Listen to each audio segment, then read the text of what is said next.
네, 오늘 말씀은 출애굽기 21장 28절에서 36절입니다.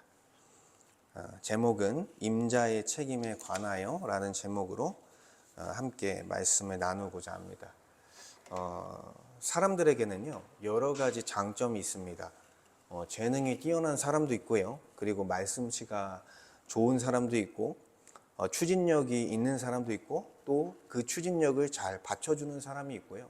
또 관계를 잘 맺는 사람들도 있습니다. 제가 이렇게 말한 그런 장점들은 사실 겉으로 이렇게 드러나는 그런 사람들의 장점입니다. 그런데 겉으로는 잘 드러나지 않지만 한 사람의 삶을 지탱하고 그 사회를 지탱하는데 어떻게 보면 가장 중요한 그 사람의 덕목이 있는데요. 그것이 바로 책임감입니다. 그래서 이 책임감은 화려하진 않습니다. 그리고 눈에 띄지도 않습니다.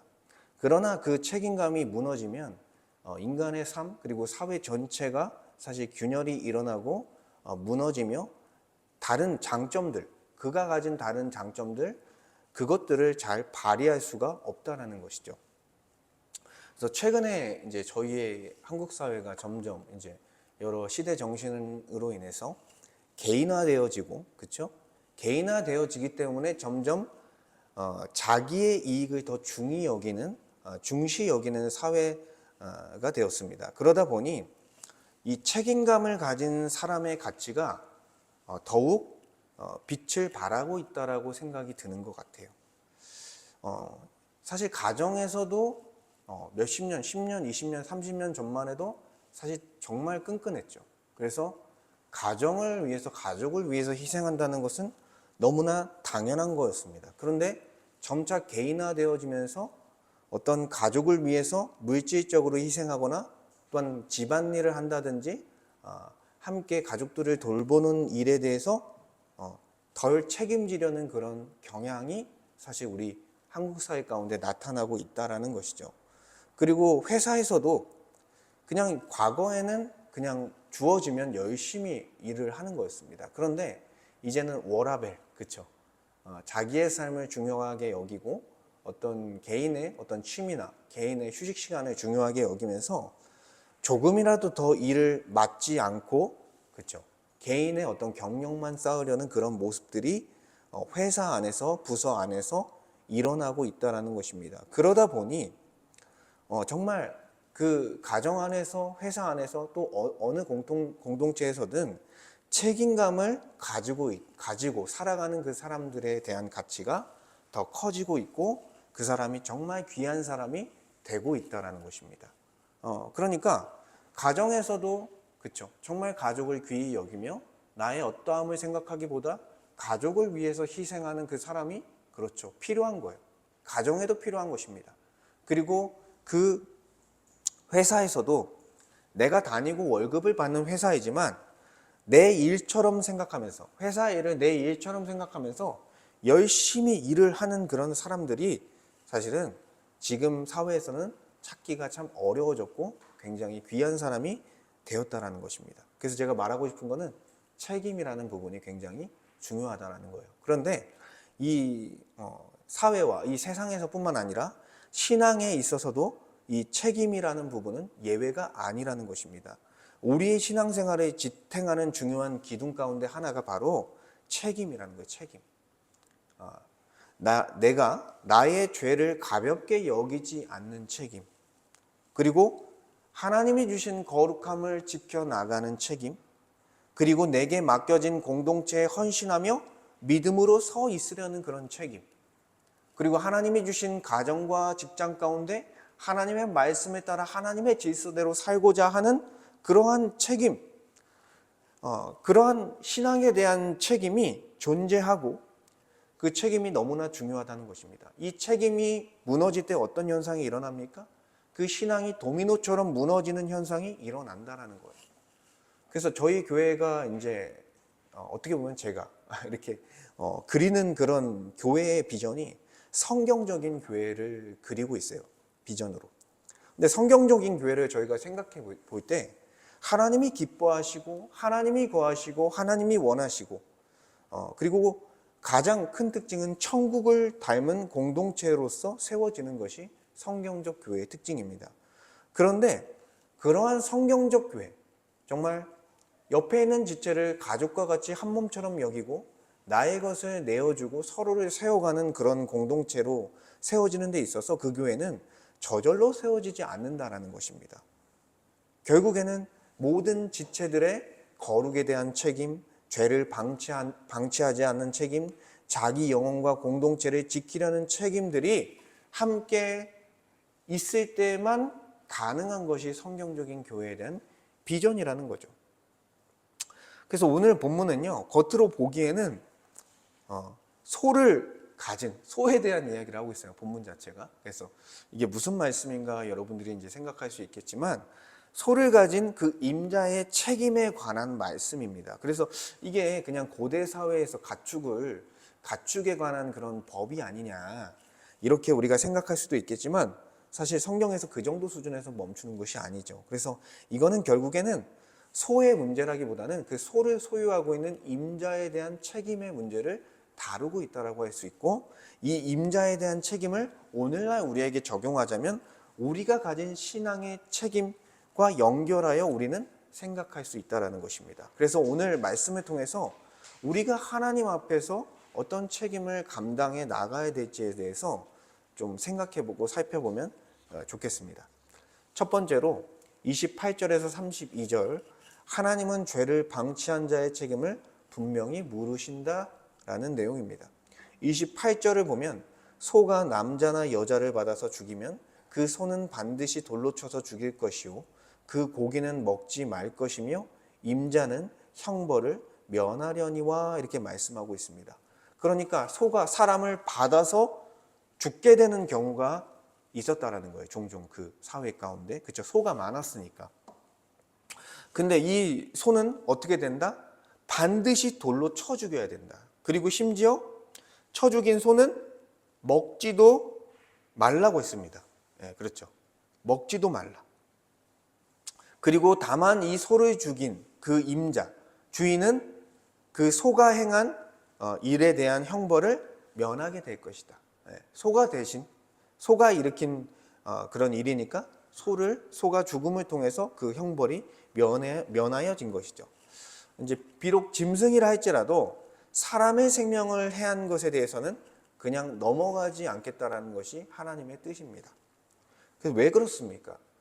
하나님은요, 사람을 굉장히 귀한 존재로 만드셨기 때문이에요.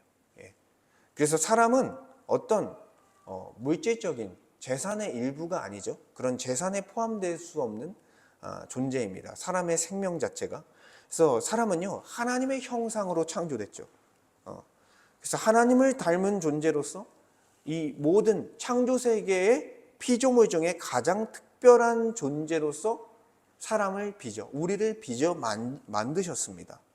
지금 우리의 모습이 굉장히 부족해 보일 수도 있고 여러 가지 단점을 가지고 있지만, 하나님은 우리 같은 사람을요, 이 세상에서 가장 특별한 존재로 만들었다는 거예요. 그래서 우리가 죄를 짓기 전에는 하나님과 긴밀한 교제, 하나님과의 긴밀한 사귐을 가졌고요. 그리고 하나님의 통치 속에서 하나님이 주신 세상을 대리 통치자로서, 이 피조물의 왕으로서 다스릴 수 있는 권한을 가지고 있었다는 것입니다. 그리고 신실한 자녀들을 낳으면서 이 모든 세상이 하나님의 자녀와 하나님의 백성으로 가득 채우며 하나님 앞에 영광을 올려드리는 특별한 사명을 받은 존재로서 하나님은 인간을 창조하셨다라는 거예요. 그러니까 이 피조 세계의 중심은 누구예요?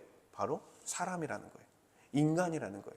사람을 위해 이 세상을 만드셨고 사람을 통해 하나님께서 영광을 받으시기를 원했다라는 것입니다. 그렇기 때문에 이렇게 사람이 생명을 잃게 되는 것에 있어서 분명한 책임이 따른다라는 거예요. 비록 고의가 아니었더라도, 그렇죠? 그 동물이 그렇게 할 줄 몰랐겠죠. 그 이 주인이. 근데 사람의 생명이 죽으면 반드시 책임을 지게 한다. 이것이 바로 하나님의 공의에 합당한 것이다라는 거예요. 신앙에 있어서도요, 이 사람의 생명을 망가뜨리는 것은 굉장한 책임이 따른다라는 것입니다. 죄라는 것, 여러분, 우리의 죄라는 것, 하나님의 뜻에 순종하지 못하고 죄 앞에 걸려 넘어지게 되는 것은요, 인간의 생명을 망가뜨리는 것입니다. 나의 영혼의 생명이 되었든지 아니면은 나와 함께 하고 있는 지체나 가족이나 옆에 있는 사람들의 그 생명을, 그 영혼을 굉장히 괴롭게 한다라는 거예요. 그래서 생명이 망가지고 무너지고 생기를 잃게 되는 그런 현상이 일어납니다. 죄를 짓게 되면. 그렇기 때문에 죄를 범한다는 것은 굉장한 책임이 따른다는 거예요. 왜요? 생명을 망가뜨리기 때문에. 그리고 29절부터는 좀 더 중대한 그런 법을 다루고 있습니다. 29절을 보니까 소가 본래 받은 버릇이 있고 그 임자는 그로 말미암아 경고를 받았으되 단속하지 아니하여 남녀를 막론하고 받아 죽이면 그 소는 돌로 쳐 죽일 것이고 임자도 죽일 것이며 라고 말씀하고 있습니다. 그러니까 그 소가 전부터 사람을 받는 그런 버릇이 있는 것을 알고도 그 주인이 그것을 대비하지 않고 있었다면 그때는 소만 죽는 게 아니라는 거예요. 누구까지 죽는 거예요? 바로 그 소의 주인인 임자도 죽임을 당하게 될 것이다라는 것이죠. 다만 임자가 죽음을 면할 수 있는 법을 하나님께서 세부 규정으로 넣어 주셨다라는 거예요. 30절에 보니까 만일 그에게 속죄금을 부과하면 무릇 그 명령한 것을 생명의 대가로 낼 것이요. 그러니까 물론 그 돈으로서 해결된 문제는 아니지만 상당한 규모의 속죄금을 이 임자가 지불했을 때 죽음은 면할 수 있는 그런 법을 하나님께서 주셨다는 거예요. 왜 이런 법을 주셨겠습니까? 그렇죠. 그 주인도 어떻게 보면 귀한 생명이기 때문에 그 생명을 조금이나마 보호할 수 있는 그런 장치를 주신 거예요. 그리고 31절과 32절은 어떤 신분에 따른 책임의 강도에 대해서 이렇게 좀 추가적으로 나타난 내용인데 좀 보면 아들을 받든지 딸을 받든지 이 법규대로 그 임자에게 행할 것이며 그렇죠. 누구를 받든지 어떤 자유인이죠. 아들이나 딸들 이 자유인을 소가 받게 되었을 때 동일하게 그 법이 적용된다는 것입니다.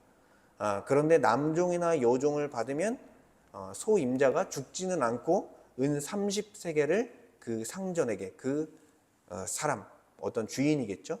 주인이나 아니면은 이제 주인에게 이제 줄 것이다. 이렇게 말을 하고 있습니다.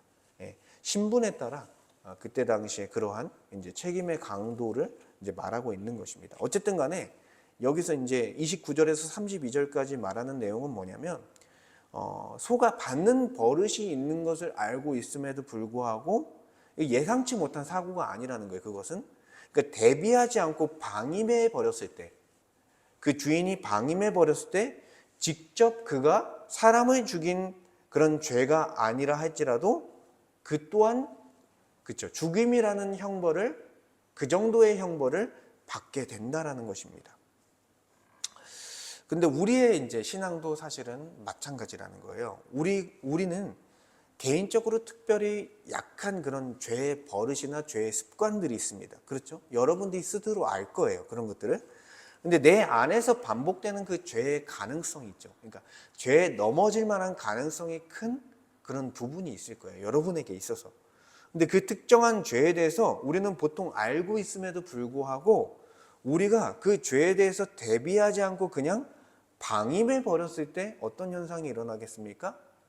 반복적으로 죄 앞에 넘어지는 현상이 계속 일어난다는 거예요. 이것을 죄에 대하여 방치하는 것이다라고 할 수 있는 거예요. 그래서 이 방임은요, 신앙의 큰 문제입니다. 내가 분명히 이러한 환경에 처했을 때, 이러한 상황에 처했을 때 그 죄 앞에 넘어질 수 있다는 것을 알면서도 대비하지 않는 것은 여기 성경에 나오는 임자의 책임과 같은 그러한 책임을 지는 것입니다. 그래서 우리는요, 모두 다 죄인이었기 때문에 과거에, 신자라 할지라도 과거에 죄를 범하고 죄에 대한 즐거움을 이미 경험을 했습니다. 그렇죠. 죄도 즐거움이 있습니다. 그게 좋은 복이 아닌데도 불구하고 죄에 즐거움이 있다는 거예요. 그래서 그 죄를 즐기는 경험이 우리의 삶에 남아 있어서 우리는 늘 그 죄가 우리의 유혹거리가 되어진다라는 것입니다. 그래서 이러한 부분에서 특정한 죄에 대하여 죄를 범하지 않도록 우리는 굉장히 신경을 쓰는 것이 중요하다는 거예요. 그래서 우리가 약한 부분에 있어서 그 죄를 짓지 않도록 환경을 조성하고 또 선택하고 대비하고 기도로서 무장하고 말씀으로서 무장하는 것이 굉장히 중요하다는 것입니다. 왜요? 그렇지 않으면 내가 쉽게 넘어질 수 있는 그 죄 앞에 그렇죠? 끊임없이 넘어질 수밖에 없기 때문에 그렇기 때문에 이 부분에서 우리는 끊임없이 신경을 쓰면서 특별히 대비를 해야 된다는 거예요. 그래서 하나님은 죄를 범할 수 있는 가능성이 있음에도 대비하지 않는 것에 대해서 우리의 신앙에 대해서 지금 지적을 하고 있다라고 생각이 듭니다. 그리고 두 번째로 33절에서 36절을 보면 하나님은 책임의 무게를 공의롭게 판단하신다라는 내용입니다. 이제 33절과 36절은요, 앞에서는 이제, 그렇죠. 사람을 받았을 때 그런 내용인데, 이제 다른 이의 소나 나귀에게 피해를 입혔을 때 그 책임에 대한 부분을 사실 다루고 있어요. 이 부분에서. 말씀을 보니까 33절에서 34절은, 이제 사람이 구덩이를 열어두거나 구덩이를 파고 덮지 아니함으로 소나 나귀가 거기에 빠지면 그 구덩이 주인이 잘 보상하여 짐승의 임자에게 돈을 줄 것이요 죽은 것은 그가 차지할 것이니라 이렇게 말씀하고 있습니다. 무슨 말이냐면 뭐 고의든지 뭐 고의가 아니든지 고의는 아니었겠죠. 근데 이렇게 구덩이를 팔 일이 있어서 깊은 구덩이를 파놓았을 때 거기 다른 사람의 소나 나귀가 빠지게 되면 어떻게 됩니까? 이제 굶어 죽게 되는 일이 벌어지는 거죠. 그랬을 때 그 구덩이의 주인이 이것에 대해서 덮어놓지 않았을 때 그 사고가 벌어졌을 때 분명한 보상을 해야 된다라는 거예요. 그래서 짐승의 임자에게 돈을 줄 것이요. 그리고 그러니까 그만큼의 대가의 돈을 줄 것이다. 예. 그리고 그 죽은 동물은 그 구덩이의 주인이 차지할 것이다. 예. 그러니까 이게 일부러 그런 것이 아니라 할지라도 하나님은 그냥 넘어가지 않는다라는 거예요. 그렇죠? 예. 분명히 벌어질 수 있는 일이기 때문에 과실이 그래도 있다라는 것입니다. 그래서 결국에는 맡겨진 것을 제대로 관리하지 못한 책임이에요. 그래서 하나님은 감정적으로 이렇게 심판하시는 분이 아니라 명확한 상황과 그런 상황에서 이 정도의 책임을 져야 된다라고 지금 요구를 하고 있는 것입니다. 그래서 우리의 신앙에서도 보면요, 우리는 그쵸 일부러 죄를 범하지 않을 때도 있잖아요. 예, 일부러 죄를 범하는 건 사실 더 악한 것이지만 우리가 부지중에 죄를 범할 때가 있어요. 우리도 모르게. 그럼에도 불구하고 하나님은 이렇게 일부러 그런 것이 아님에도 불구하고 단순한 실수임에도 불구하고 그것을 대비하지 않은 문제에 대해서 지적하고 있고 하나님은 그 죄로 인한 고통을 당하게 하신다라는 것입니다. 예. 그렇죠. 우리가 일부러 하지 않았더라도 다른 사람이 또한 그런 죄로 인해서 고통을 당했을 때 우리도 사실 같이 괴로움을 당하게 되는 것입니다. 그리고 35절과 36절은요. 소가 다른 소를 받아 죽였을 경우, 이거는 이제 사람이 아니라 소를 받아 죽였을 경우에 대해서 설명하고 있는데 말씀을 보면 이 사람의 소가 저 사람의 소를 받아 죽이면 살아있는 소를 팔아 그 값을 반으로 나누고 또한 죽은 것도 반으로 나누려니와 그 소가 본래 받은 버릇이 있는 줄을 알고도 그 임자가 단속하지 아니하였으면 그는 소로 소를 갚을 것이요 죽은 것은 그가 차지할지니라 이렇게 말씀하고 있습니다. 그러니까 한 번 더 설명을 해보면 그러니까 소가 소를 받아 죽였을 때 근데 이게 이 소가 받았던 버릇이 없던 소였으면 죽은 소와 살아있는 소를 반반씩 나눠 가짐으로써 보상을 하는 그런 하나님의 그런 법을 주셨다라는 것입니다. 그러나 만약에 그 소가 이미 받는 그런 뿔로 받는 버릇이 있었다라고 한다면 이것은 임자가 단속하지 아니한 것. 그러니까 대비하지 아니한 것이기 때문에 그 살아있는 소를 소로 갚고 죽은 것은 그쵸, 죽인 소의 임자가 그 죽은 그쵸, 소를 갖게 됨으로써 더 큰 보상을 해줘야 된다라는 것입니다. 그러니까 여기서 중요한 건 뭐냐면 반복성이에요. 반복성. 이렇게 반복적으로 죄를 짓는 것, 반복적으로 일어나는 것은 책임이 더 무거워진다는 것입니다. 그래서 우리도요, 하나님 앞에 반복적으로 죄를 짓는 부분이 있다라는 거예요. 안타깝게도. 그렇죠? 다 있습니다, 이것은. 그래서 우리는요, 그렇게 생각해요. 이러한 부분에 있어서는 내가 굉장히 약하고 나의 큰 약점이구나. 그래서 내가 어떻게 하더라도 넘어질 수밖에 없는 그런 죄의 자리구나, 이렇게 우리가 생각할 때가 있다라는 것입니다. 그렇다 보니 어떻게 합니까? 우리의 처신이 대비하지 않고 우리의 환경을 만들지 않고 죄를 짓지 않는 상황으로 선택하지 않고 무기력해져 있는 죄 아래 패배주의에 죄 앞에 패배주의에 빠져서 그 죄 앞에 계속해서 넘어지는 그런 현상들이 있다라는 거예요. 그런데 하나님은 그것을 그냥 긍휼히 여겨서 그것을 그쵸, 십자가의 은혜로 탕감해 준다, 그 정도만 얘기하는 것이 아니라 분명한 책임에 대한 무게를 우리에게 이 본문을 통해 이제 보여주고 있는 것입니다. 우리가 그 죄의 습관에 대해서 약해서 계속적으로 반복적으로 우리가 죄를 집니다. 어쩔 수 없습니다. 이렇게 말하는 것이 사실은 복음을 통해서 복음을 아는 자에게는 사실은 불가능한 것이다라고 할 수 있습니다. 그래서 이렇게 우리가 반복적으로 죄를 짓는 것을 합리화할 수 없다라는 거예요. 그러니까 여기서 말하고자 하는 바는 합리화할 수 없다라는 거죠. 그래서 오늘 본문을 가만히 보니까 한 가지 공통점이 있어요. 그러니까 우리가 죄를 진다면, 우리가 어떤 범죄를 한다면 그에 대한 분명한 책임이 따른다라는 것입니다. 고의가 되었든 과실이 되었든 반복이 되었든 어떤 실수가 되었든 방임이 되었든 분명한 책임이 따른다라는 거예요. 이게 바로 율법의 원리라는 것입니다. 하나님이 주신 법의 원리라는 거예요. 이거는 감정적으로 하나님께서 주시는 것이 아니라 분명한 책임의 무게대로 고통을 당하게 하신다라는 것입니다. 그래서 우리는 모두 다 이 율법이라는 기준 앞에 자유로울 수 없는 거예요. 우리는 죄를 알고도 반복적으로 죄를 짓는 그런 죄인이기 때문입니다. 그리고 넘어졌던 그 자리에 또 넘어지고, 그리고 우리가 어쩔 수 없었다는 이유로 계속 합리화하는 것이 우리의 모습입니다. 그래서 죄로 말미암아 나의 영혼의 생명을 망가지게 하고 또한 무기력하게 만들며, 그리고 나와 함께 있는 사람들에게 그 죄로 말미암아 그들에게 상처를 입히고 그들의 생명을 망가지게 하는 그런 일을 지금 우리가 하고 있다는 것이죠. 그래서 죄라는 것이 굉장한 파급력이 있습니다. 내가 죄를 혼자 진 것인데도 불구하고 그게 내 옆에 있는 사람들에게도 그렇죠, 전달이 되는 것이죠. 물론 보이지 않고 알지 못하더라도 영적으로는 그렇죠, 영향력이 있다라는 거예요.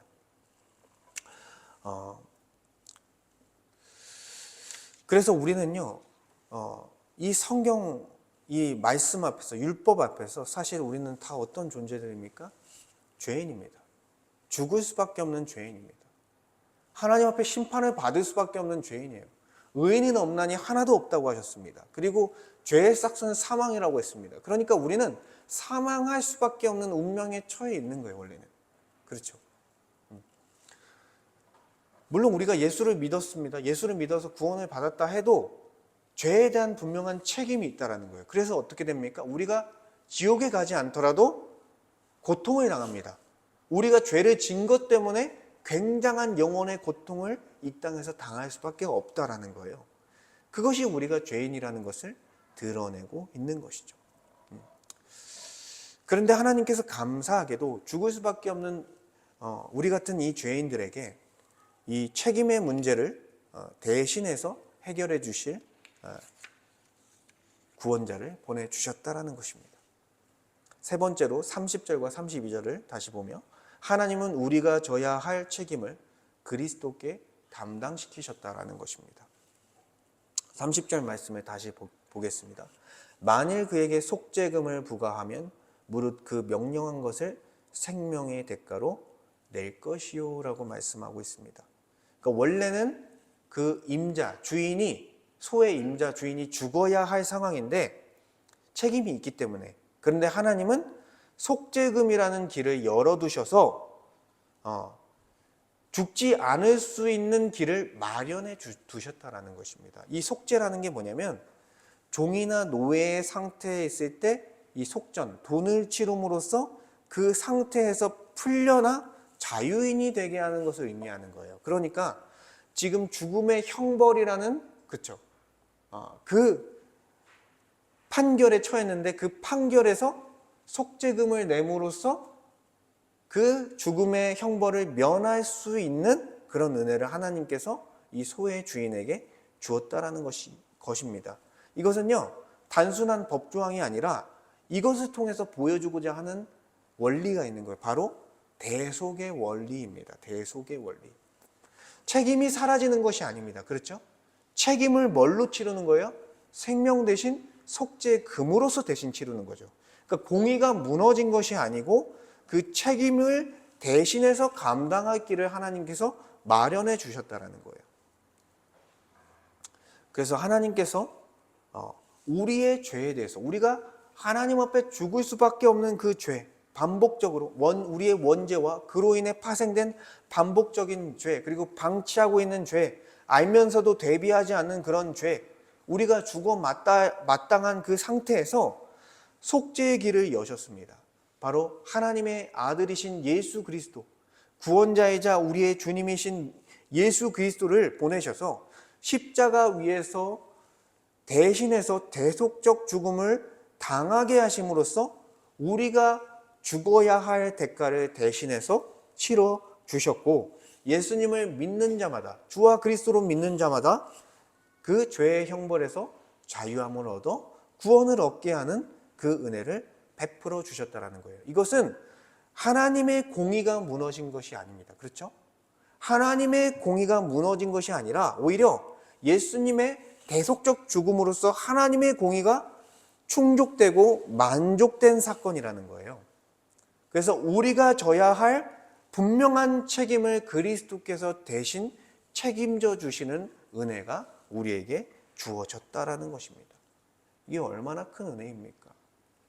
그래서 우리가 구원을 받을 수 있는 거예요. 그리고 지금 구원을 받아서 죄의 지배가 아니라 하나님의 통치를 받고 지금부터 살아갈 수 있는, 말씀의 통치를 받고 지금부터 살아갈 수 있는 그런 은혜를 그리스도의 은혜를 통해서 우리에게 주셨다라는 것입니다. 그리고 32절에 보니까 이 소가 종을 받아서 종이 죽었을 때 얼마를 배상하라고 말합니까? 은 30세겔을 배상하라고 말씀했습니다. 그래서 이 은 30세겔은 물론 돈으로 사람의 생명의 값을 매기는 게 참 안타깝지만 타락한 구조 속에 종이라는 제도를 하나님께서 주셨기 때문에 은 30은 당시 종의 가격이었어요. 그런데 복음서에 가서 여러분 예수님의 그 사건을 보면 놀랍습니다. 예수님이 이제 팔리게 되는데 가룟 유다가 대제사장과 장로들에게, 서기관들에게 이 예수님을 팔게 되는데 얼마에 팝니까? 은 30에 팔게 됩니다. 하나님의 아들, 그 위대하시고 정말 이 모든 만물의 주가 되신 예수께서 얼마에 팔리신 거예요? 종의 가치를 나타내는 그 은 30에 팔리게 됐다라는 것입니다. 얼마나 비참한 일입니까? 예수님은요, 죄의 종, 우리가 죄의 종, 은 30의 가치밖에 안 되는 우리 같은 자들을 위해서 은 30에 팔리시며 우리의 자리로 내려오신 거예요. 종의 자리로 내려오신 것입니다. 그래서 이 죄인의 자리에 내려오신 것을 상징해 주는 거예요. 이 은 30이라는 부분이. 그래서 우리의 책임을 대신 감당하시기 위해서 인간의 몸을 입고 종의 형체를 입으시고 인간을 대신하기 위해서 오신 거예요. 그래서 인간을 대신할 수 있는 존재는 뭐예요? 인간이에요. 그래서 우리를 대신하기 위해 신이시지만 사람의 몸을 입고 오신 것입니다. 그리고 인류 전체에 대한 그 죄를 감당하시기 위해 그분은 인간이지만 100%의 인간이지만 100%의 신이라는 우리가 이해할 수 없는 그런 존재로서 오신 거예요. 왜요? 모든 인간의 합친 가치보다도 그 한 분의 신의 가치가 더 크기 때문에 그분의 단번의 죽음이 모든 인류의 죄에 대한 값을 감당하고도 남을 만한 그런 죽음이 된 것입니다. 그래서 예수께서 결국 은 30의 값으로 팔리고 죽게 되었다는 것이죠. 세상은요, 하나님의 아들이신 예수 그리스도를 은 30밖에 평가하지 않지만 그분의 죽음은 모든 사람을 구원할 만한 능력이 되었다는 것입니다. 이것이 바로 십자가의 은혜라는 거예요. 그래서 우리는요, 우리가 해결할 수 없는 죽음이라는 형벌에 대한 책임을 예수를 믿는 자마다 거기서 구원을 받게 되었다라는 것입니다. 그래서 우리는 예수 그리스도의 십자가의 은혜를 아는 자라면 이제는 어떻게 살아야 되냐 했을 때 더 이상 우리는 책임을 회피하지 않는 자가 되어야 한다는 거예요. 우리가 진 죄에 대한 책임은요, 사라지지 않습니다, 여러분. 우리를 고통스럽게 하고 어쨌든 해결을 해야 됩니다. 그래서 그 책임이 그리스도께 옮겨가서 물론 우리가 십자가를 통해 지불되어 탕감을 받지만 그 죄로 인한 고통은요, 우리가 감수해야 될 부분이라는 거예요.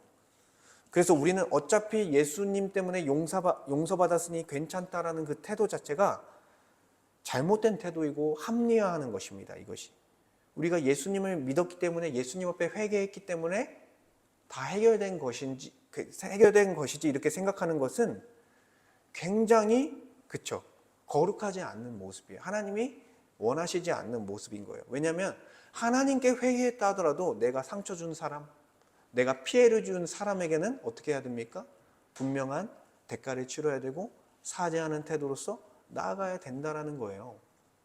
그러니까 우리는 십자가의 은혜를 안 자로서 이제는 반복적으로 넘어지는 죄에 대해서, 알면서도 대비하지 않는 죄에 대해서, 방치해두고 있는 죄에 대해서 우리가 이제는 그대로 둘 수 없다라는 것입니다.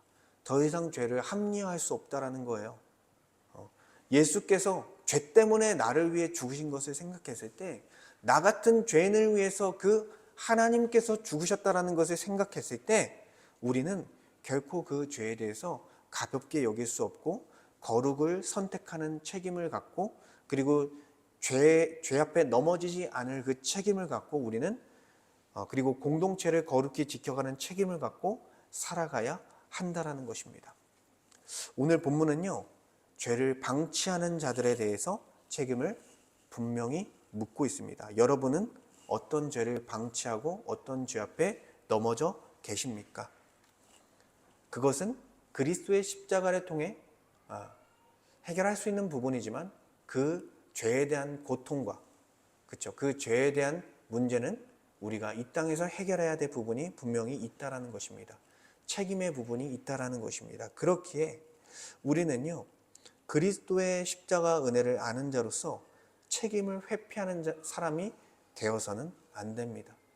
우리가 거룩에 대한 책임, 또한 죄를 방치하지 않을 책임, 그리고 내 영혼, 나의 생명을 지켜야 될 책임, 그리고 내 옆에 있는 지체들의 생명과 나와 함께 만나는 자들의 생명을 지켜줘야 할 책임이 있다라는 것을 우리가 알고 십자가의 은혜를 아는 자로서 말씀에 나와 있는 삶을 우리가 살아가기를 소망합니다. 우리 함께 말씀을 생각하며 기도하기 원합니다.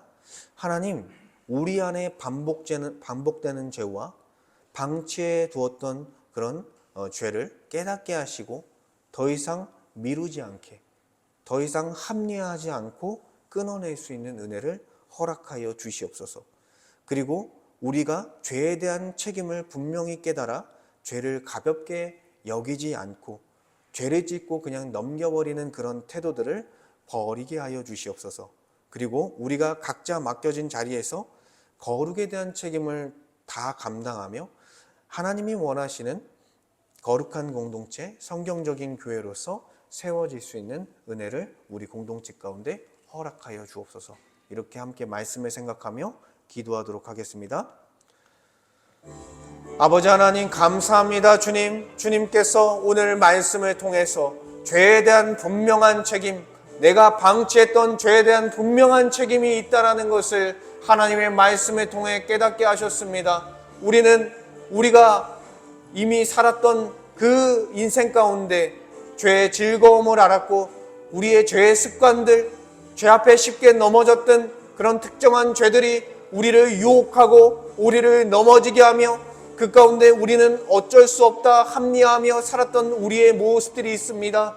아버지 하나님, 우리가 너무나 쉽게 죄를 가볍게 여기고 죄를 지고 또 지나치며 아버지 하나님, 나의 생명과 내 옆에 있는 사람들을 정말 그 생명을 망가뜨리는 그런 죄를 범했습니다.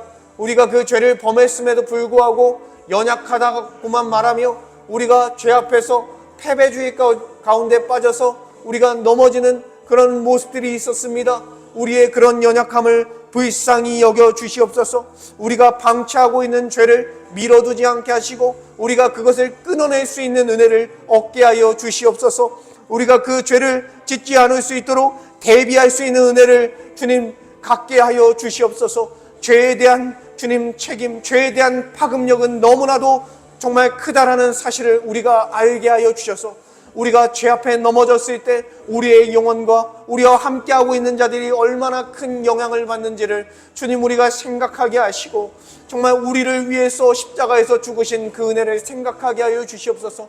우리 죄 때문에 그 십자가에서 죽으셨는데 또다시 한심하게 어리석게 죄를 짓는 우리의 모습을 보며 우리가 주님 그것을 그냥 넘기는 것이 아니라 우리의 비참함을 보게 하시고 우리의 안타까움을 보게 하시고 우리가 그 가운데 절규하며 다시 그리스도께 나아가는 은혜가 있게 하여 주시옵소서.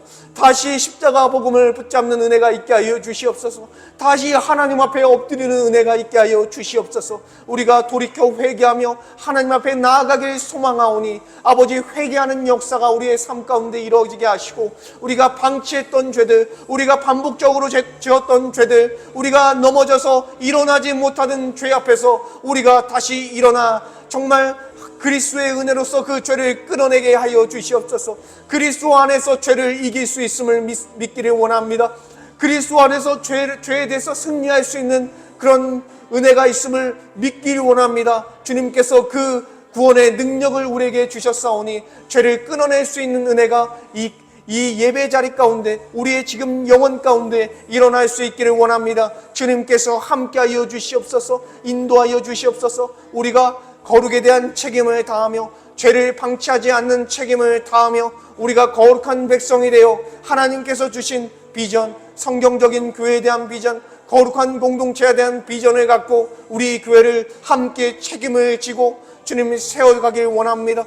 주님께서 은혜를 베풀어 주시옵소서. 우리가 책임을 다하여 주님이 원하시는 교회를 또한 주께 올려드리길 원합니다. 주님 함께하여 주시옵소서.